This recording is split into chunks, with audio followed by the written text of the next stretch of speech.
5 অগাস্টের পর থানা থেকে লুট হওয়া অস্ত্র উদ্ধারে পুরস্কার ঘোষণা করেছে স্বরাষ্ট্র মন্ত্রণালয়। সোমবার সচিবালয়ে আইন শৃঙ্খলা সংক্রান্ত কোর কমিটির সভা শেষে সাংবাদিকদের এ তথ্য জানান স্বরাষ্ট্র উপদেষ্টা Mohammad Jahangir Alam Chowdhury.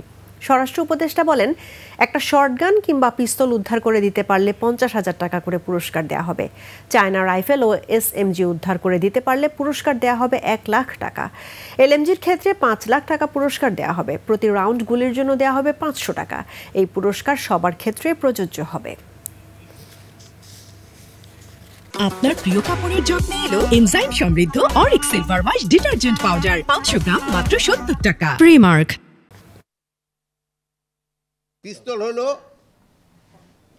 50,000, shotgun 50,000, Chinese rifle যেটা 1 লাখ, SMG 1,50,000, LMG 5 লক্ষ, আর গুলি প্রতিটি হলো 500। তথ্যগুলি আপনারা যদি জানান, এগুলি কিন্তু গোপন রাখা হবে যেন কেউ না জানতে পারে। আর কতগুলি হারানো হয়েছে আমি কিন্তু এর আগে আপনি গতবারের স্টেটমেন্টে এটা বলে গেছি, ওটা একটু দেখেন, আবার বলা যাবে না বারবার ভাই।